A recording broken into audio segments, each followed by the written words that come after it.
Okay, welcome everyone to the January 2023 Shelter Island Planning Board. The first thing we do in our first meeting of the year is go through a list of resolutions. First one, resolution 1, would be to elect the planning board chairman and within a term to expire December 31st, 2023. I've been doing this for a few past years. I would like to continue doing it. I'd like to nominate Ian McConnell for. Thank you, appreciate that. The first two require a roll call vote. Okay. Oh, I need a second. Is there a second? Thank you. So let's go around the table. David? Since I nominated, obviously, I think the answer. Thank you. Yes. Marcus? Yay. Matt? Yay. And Julie? Yay. Awesome. I can vote for myself and say yes. That'd be really. Resolution 2 would be to elect the planning board deputy chairman, again, a term to expire on December 31st, 2023. I nominate Marcus. Do I have a second? I'll second. Got to do this by roll call again. So David? Yay. Matt? Yay. Julia? Yeah. I say yes. Marcus, you want to vote for yourself? Yay. Excellent. Excellent. Is that a yay or a yay? Yes. Usually at this point, we'd be voting on the clerk. We do not have a planning board clerk currently. I'm taking over some of the duties until the town board appoints one. And hopefully that's If anyone knows of anybody looking for some part-time work, please let us know. Absolutely, absolutely. So we're going to skip that resolution. The third resolution would be to appoint the Raynard Group of the Planning Board Engineer for the fiscal year 2023. I'll make a motion to do so.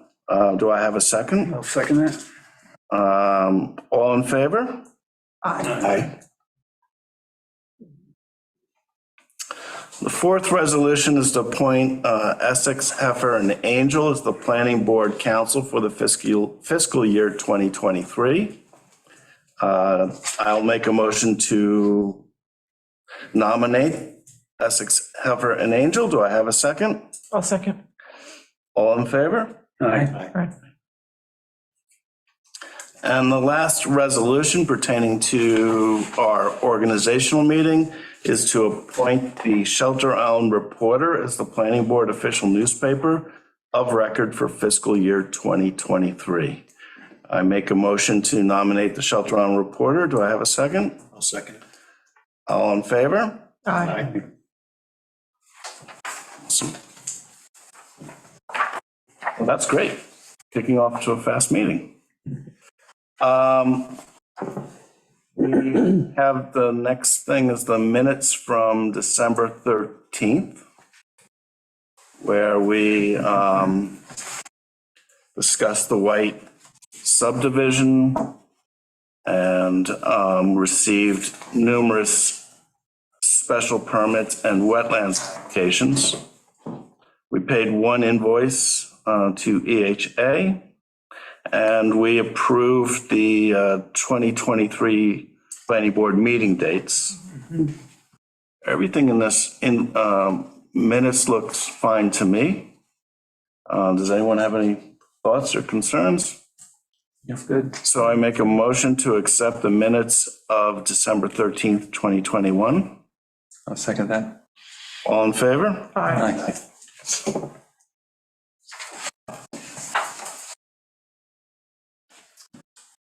We have some correspondence this month.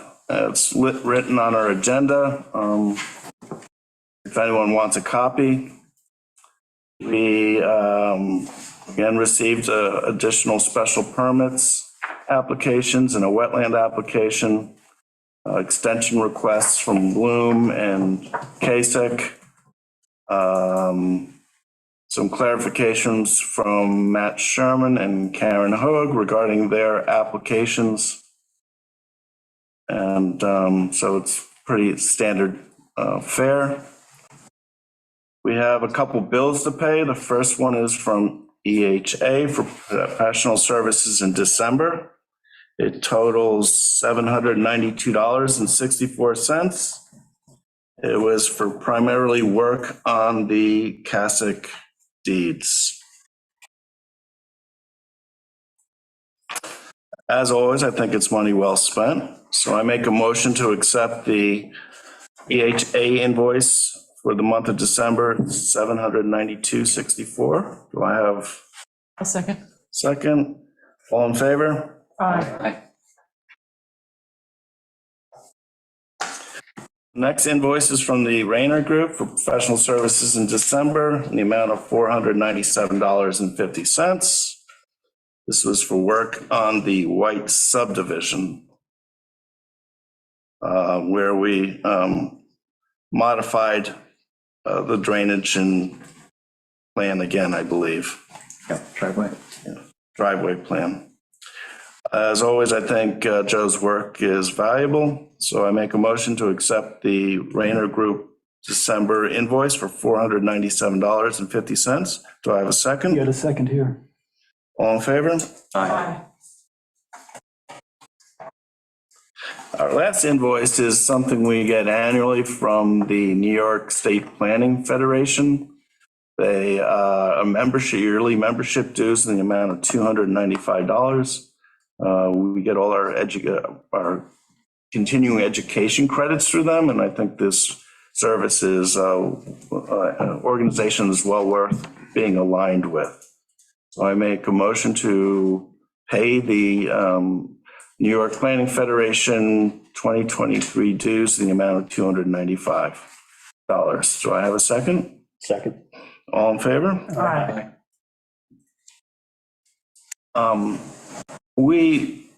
This is something, the New York Planning Federation is something the ZBA members may want to also be on the list, on their email list, because the continuing education credits they put on apply to the ZBA also. So I don't know if you want to mention, Christina, if you can mention that to Phil, and certainly if he gives me a list of members, or if you want to give, I can just sign them up if you want me to, and just email their secretary and put them on the list for their correspondence. Might be worth it.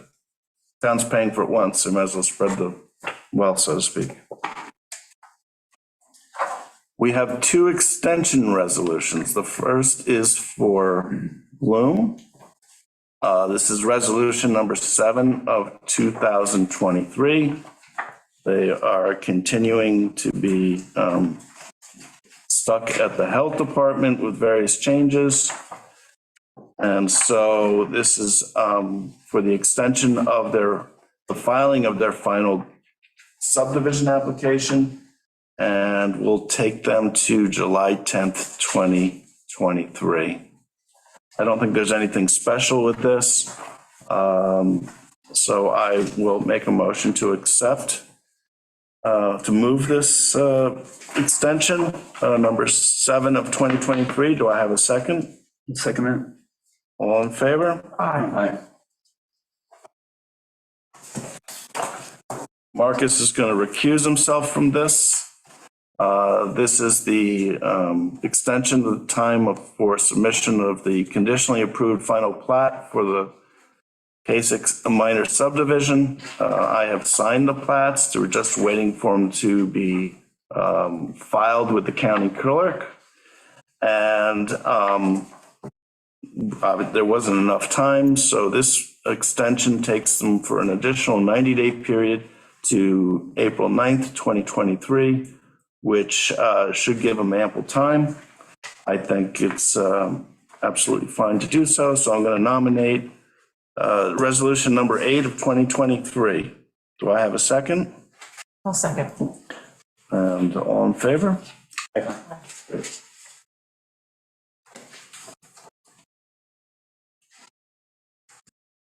Okay, that takes care of that. So we'll close the business meeting and open the work session. I think that I've heard that there's some confusion.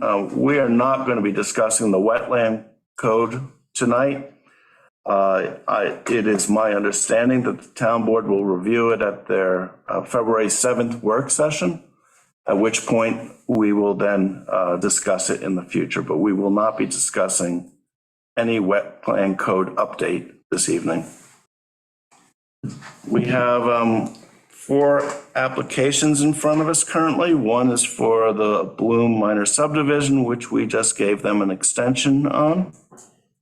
Again, it's my understanding they're making progress with the health department, but they still have to actually physically upgrade one of the sanitary systems for the house, is my understanding. So we're going to see, they're going to take a little more time. Cassick minor subdivision is almost done, and we extended their deadline. We have correspondence from Matt Sherman regarding the Robert subdivision, and I sent it around the Peconic abstract reference he had. I've heard back by email from Joe and Beth, but Joe and Beth, do you want to explain what they sent around a little better so that we can understand it and what the next steps on this should be? Sure. So the applicant submitted a certification from Peconic Abstract with his abstract company. Underwriter is First American Title. So it's a title certification regarding the right-of-way, that 50-foot right-of-way that was questioned in Joe's report. The concern that I have, which Joe actually shares, is that what they attached, which is the agreement for the right-of-way, doesn't match the description that we have, the meets and bounds description that's on the site plan. So they're certifying a right-of-way that doesn't match what we see on the map. So I think that's the concern. Joe, I don't know if you had any other additional concerns. No, that was it. It's just that the parcel that's described in the document does not match the site plan, which really isn't a site plan. It's a minor subdivision map that was submitted back in 2001. I believe that map was prepared by Matt Sherman, and it's based on a survey. And perhaps we can get a copy of the actual survey, see if it's any different, or maybe we can request a copy of the deed that the survey was based on, so that we make sure that we're reviewing the actual parcel and that there's not some discrepancy. Just in discussing it within my office internally, I don't think necessarily that it has to hold up sketch approval. I think it's something that could be addressed between now and then, with the understanding that the applicant knows that they need to address this issue, and these descriptions need to meet to match. And when they do whatever drainage or driveway improvements that they may need to do, that this is all going to need something that needs to be addressed. But that's something that the board can decide. So this is based on a survey by Hands On Surveying dated December 05 and then last revised December 2014. So it's pretty old too. And the description, obviously, that was attached for the right-of-way easement was, it's, I think, from 70 something, sometime in the 70s. A little difficult to read, but it's definitely not the same description. There are discrepancies. Maybe it's a different way of, I know surveyors don't use the same methods necessarily of surveying that they do now. So there can be some discrepancies. Some of the numbers are off, so maybe it's just something that needs to be clarified by the surveyor. but we don't want to finalize and certify a map and down the road that doesn't have a matching description for this right-of-way easement, and that's the concern. Because then we're not what's being certified by the title company isn't necessarily what's before us. So we just need to confirm that what we're looking at in our map matches what's being certified by the title company. Okay. In regards to the sketch plan approval, we haven't discussed this application since it was filed in 2021. And at that time, we had Joe's memo, who Joe points out that the existing right-of-way, the common driveway, is 16 feet wide, where code requires 20 feet. And whether or not this had to go to the zoning board of appeal for clarification if we felt it needed.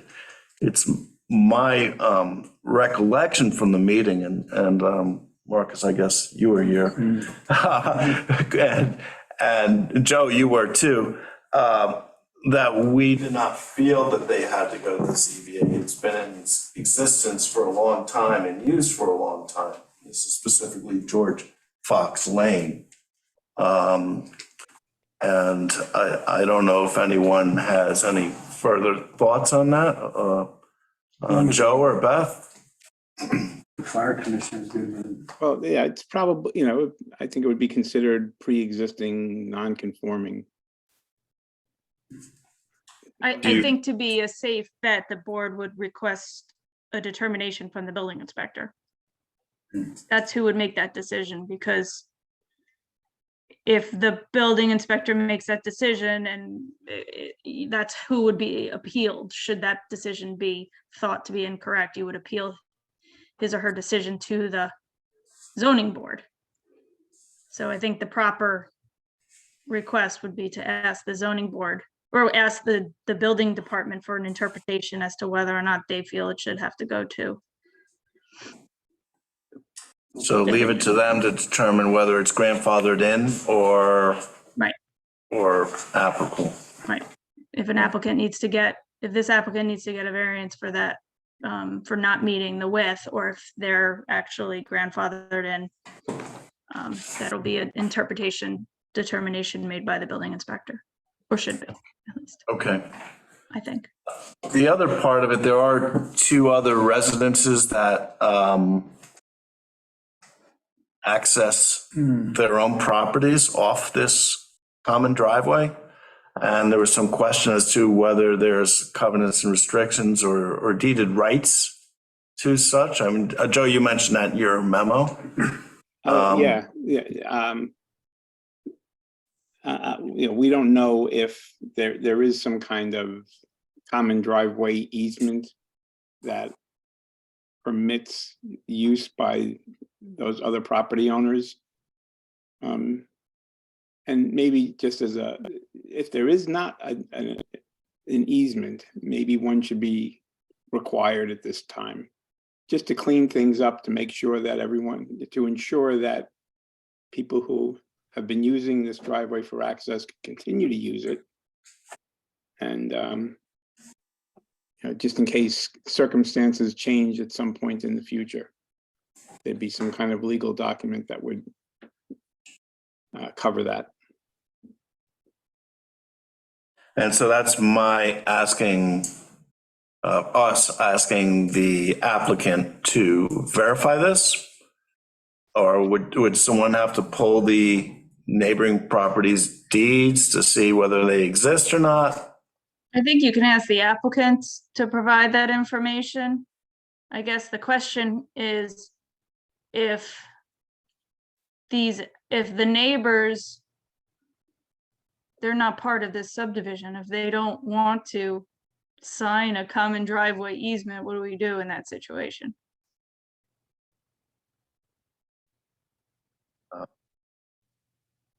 But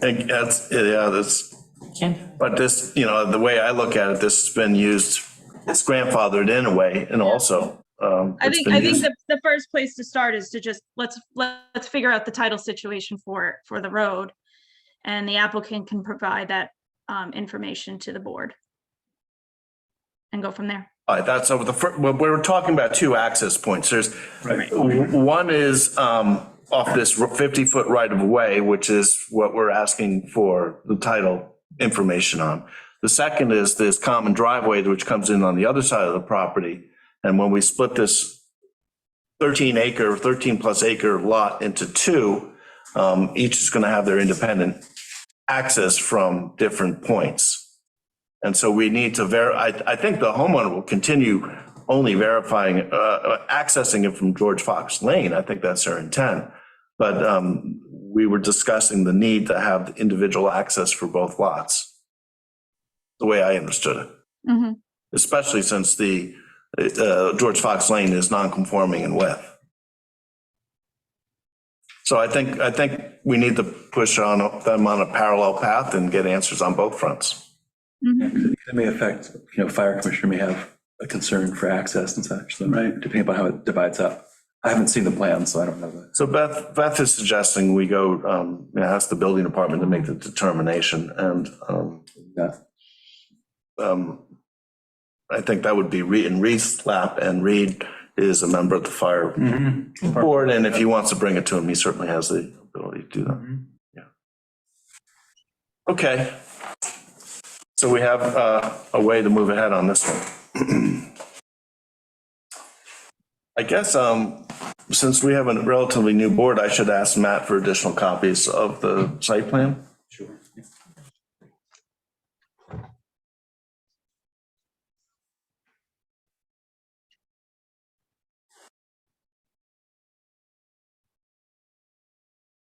Okay. The last open application we have is the SH29 West Neck LLC lot line adjustment.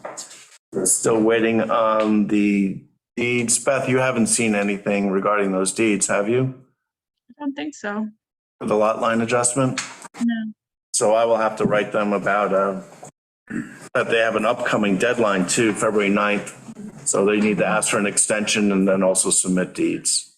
Is that Karen Hoag's application? Oh, I think you're right. Yes, it's mine. Yes, we're working on that. We're trying to find an entity pursuant to the health department regs to accept the parcel that's going to be sterilized. So as soon as I get confirmation on that, I'll get the deeds over. Okay. Okay, so Karen, to save me writing you a letter, email, unless you'd still like me to, can I just notify you that the current application expires on the 9th of February, and you should ask you to submit a extension request to us? Of course. Yep, that's fine. Actually, I think your next meeting is the 14th, so I'll get the extension request in probably early next week. That's great, and Beth can draft the extension. This is the first one, so there would be no fee on it. Okay, thank you. We have wetlands applications to discuss, but I know that Debbie Binder's on call, and she had some questions about a property on West Neck Road. Debbie, are you there? Yes, I am. There she is, okay.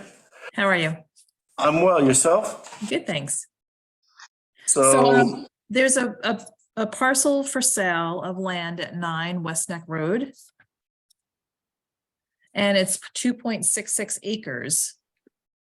So the question is whether or not that is subdividable to be able to be 2 building lots. it also has a lot of frontage on Yes, West it Neck has Road. 227.5 on West Neck Road. And the property is C-zoned, Correct. which requires an area of 40,000 square feet. And the C-zone requires a frontage of 100 linear feet. Correct. So even factoring in a parkland of 10% of the area, you would have enough area to subdivide and enough frontage. The only other concern I have is, are there any CNRs on the deed from the original subdivision that resist further subdivision? Or are there any other circumstances? I mean, I got a copy of the deed sent over to me today. I'm not seeing anything on there. There could also be separate CNRs filed against the property as well, not within the deed, but its own separate document. Is that still at the assessor's office? Or would that be somewhere else? Usually what I would do is I would ask a title company to pull, the title information on the property. So anything would come up in that. I mean, I don't know where the county is right now with its filings and access. I think at one point you could only go once per day. There's all these, Right, because of that hacking situation. They're still not back to normal over there. So, right. but I think it's hard to make that decision without knowing all of the title information. It may be that there isn't anything, but if it was part of a prior subdivision, then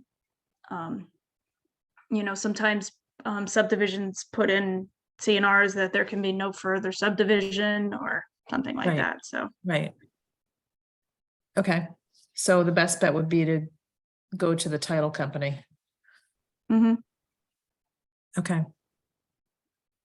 Terrific. As far as process goes, we have an application that's fairly simple to fill out, though we usually advise having an expediter or someone to help, whether it's an attorney or an engineer. Matt Sherman does these sometimes, or others, entities who do these, because they're more familiar with the various steps.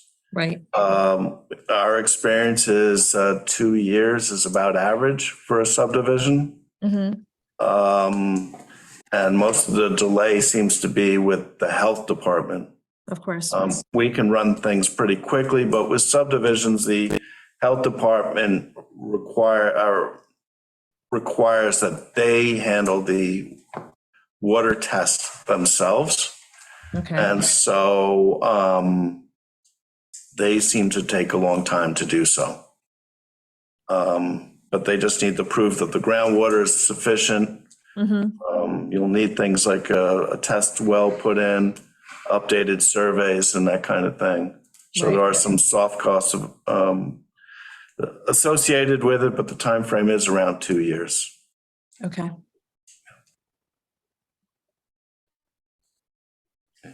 Do you have any other questions for us or for the board or for Beth? I don't think so. I think that I'll have to look into both of those areas for further due diligence. Okay, great. Well, thanks for your time. Sure. So we currently have 4 special permits and 1 wetlands application in front of us. The Issar River Trust Public Town Board public hearing was opened on the 10th and then immediately postponed or extended, adjourned. And I, from what I've learned, you're gonna review it again on the 28th of February.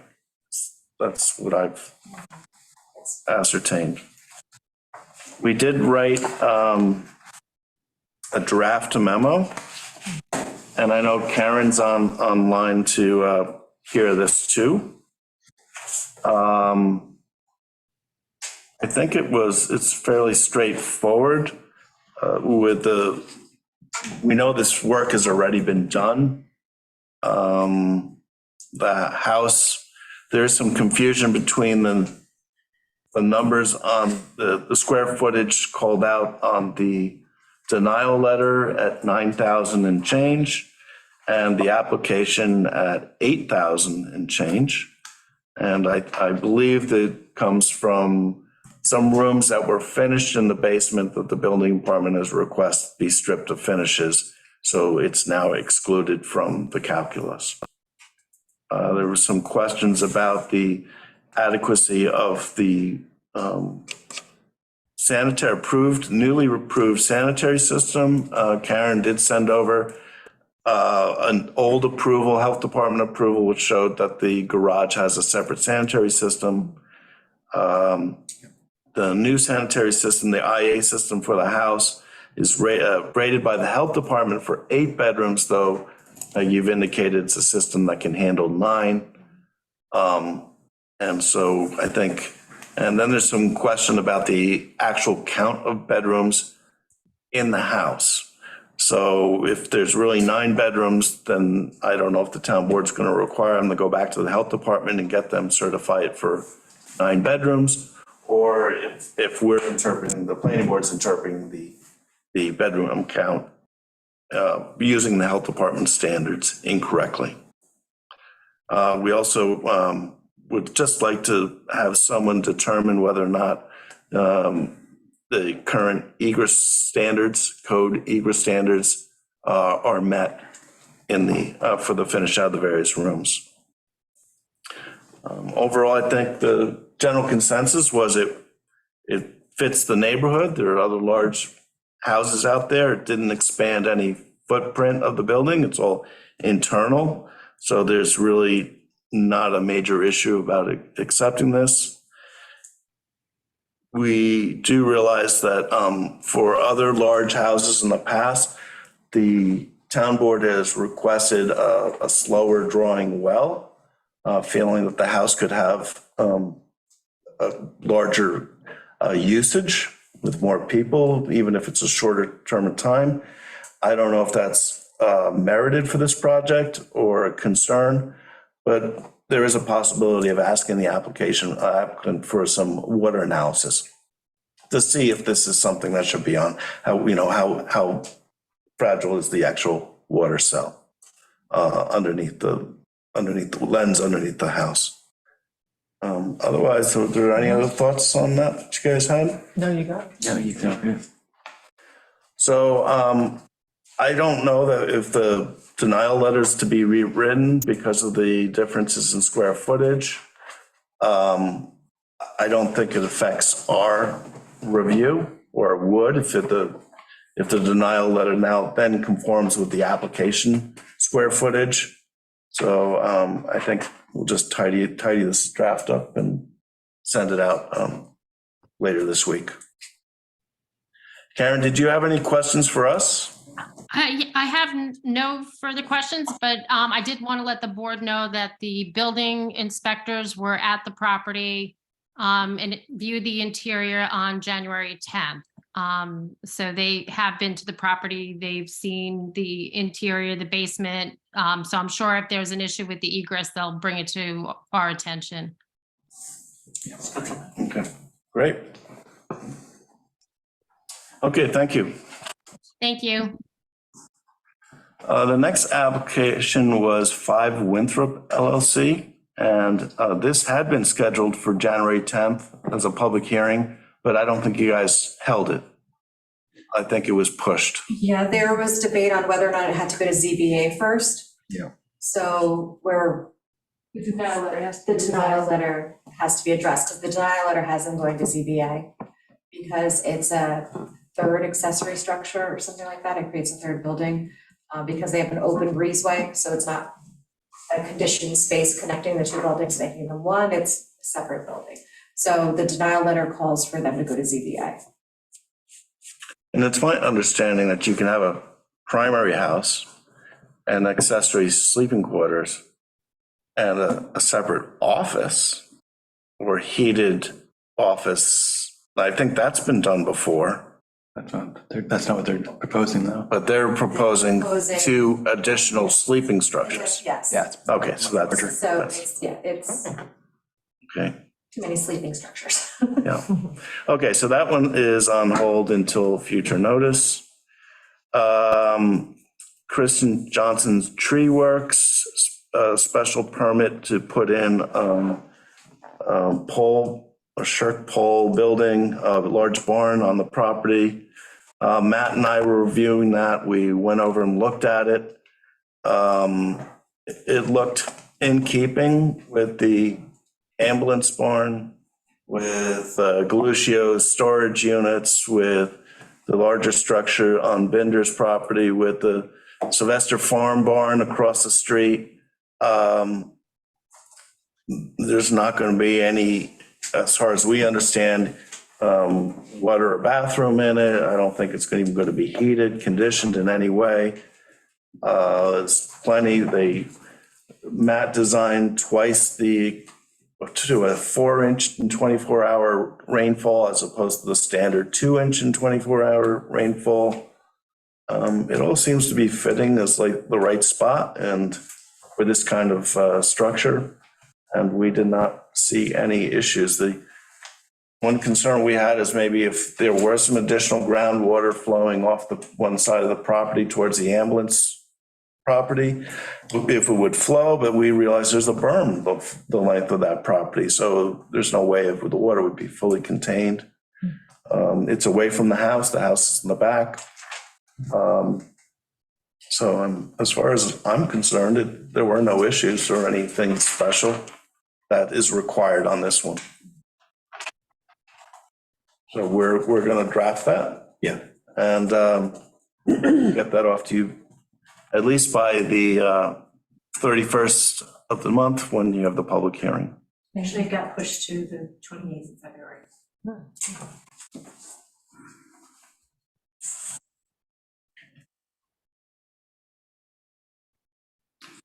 The other one that was scheduled for, actually, no, the other two haven't been, the Alpha Nest LLC Yeah. at 44 Gardeners Bay Drive. Is that pushed too, or is that? Yes. Oh, February? February. Yeah, Good. because CAC is not meeting, so we can't get their reports. Give us more time, which is great. Okay, so we've just assigned that to David.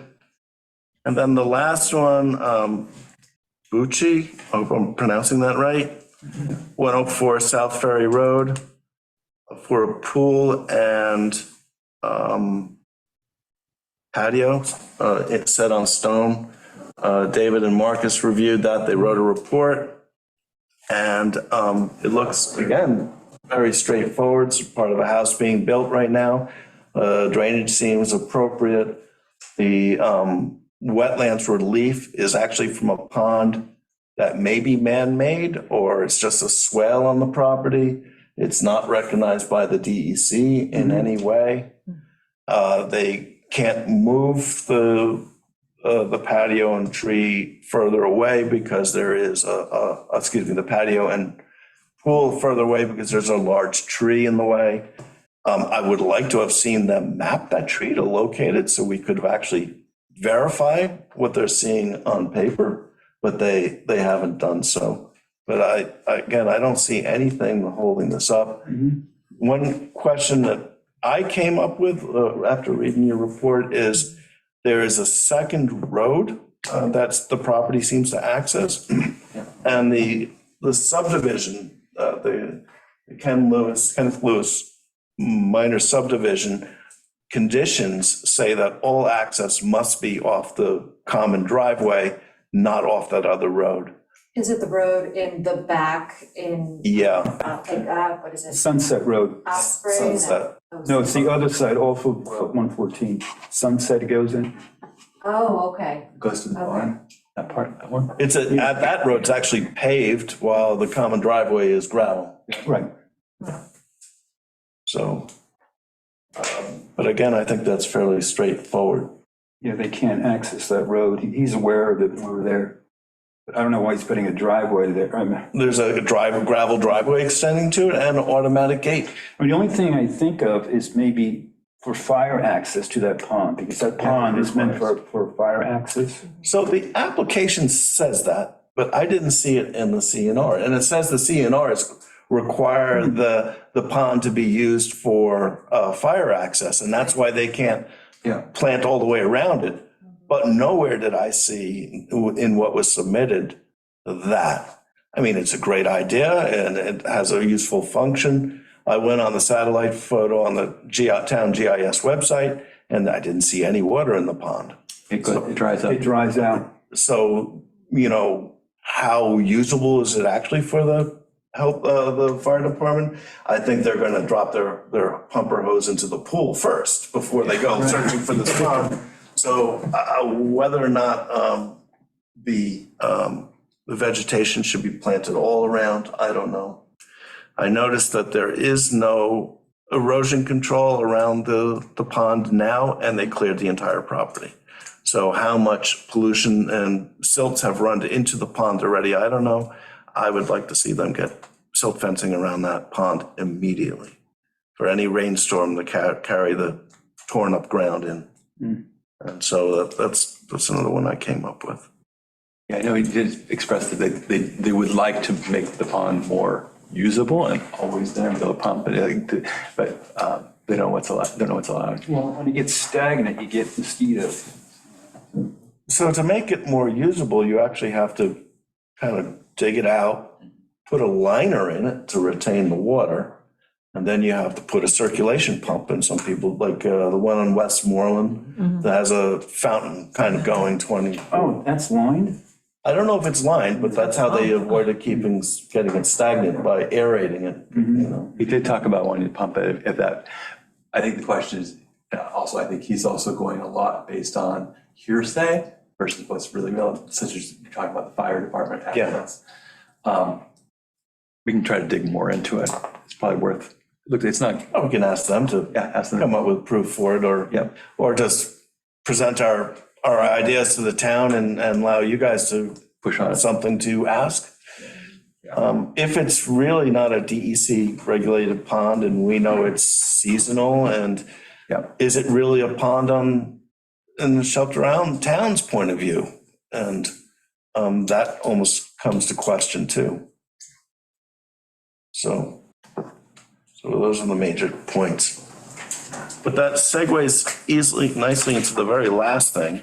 And I mean this as no, I think your report was very good, and I mean it in no way as a criticism.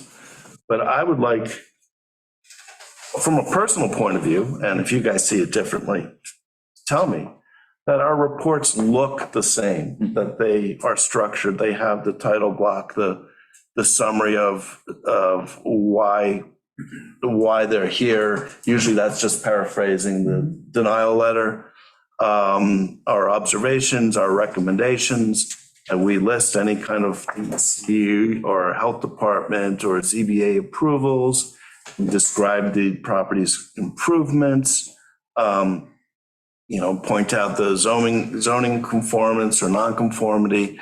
I would like to do this a little more scientifically or More structured. more structured. Is there a template?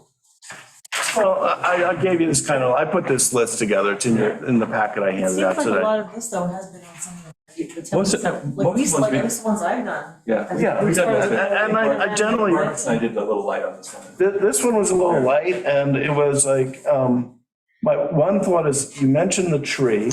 You say it's a 14-foot diameter cherry Cherry. of circumference. Well, he says it's possibly the oldest cherry tree in America. Second one. Second oldest, okay. But it's a lot of hearsay. That's what hearsay, and so. I know, um, but he's having someone and this was his reasoning, and that he wants to move the pool over that way. Yeah, no, it's fine reasoning. I wouldn't ask for someone to take out a healthy, large tree anyway, no matter what it was.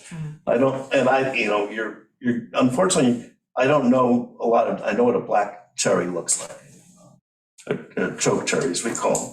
I know what a locust tree looks like, and I maybe know what a American sycamore looks like, but I'm kind of start losing it on the nuances between the different maples and the different cherries. And so I'm not an expert. I think it does add color to a report that doesn't necessarily need to be. That's the only point I'm trying to say. Can I just add, because I didn't see that part, did they submit documentation on this tree? No. They didn't even locate it. Okay. It was mentioned in their application. Yeah. As a reasoning for, but it wasn't located on the plans. So this is kind of the template I put together in 2000, 20. No Mega's seen it. If you think something should be changed, it should be modified, let's do so. But I think if Meg sees or Amber sees every work report coming in, the same format, they know what they can skip and what they can Yeah. nail and where our points are. And it makes your life easier too, I think, so. Yeah, So, that makes sense. well, that's actually all I have. Lori, I see you're online. Do you have anything for the planning board? Pam, I see you're online. Do you have anything for us? Thank you. Oh, hi, Lori. Thank you. Pam? Yeah, no, thank you, Ian. It's fine. You answered the question I would have had this evening. Have a great night. Thank you. You too. All right, so I make a motion to adjourn the January 2023 Planning Board hearing meeting. Sorry. I'll second that. All in favor? All right. Aye.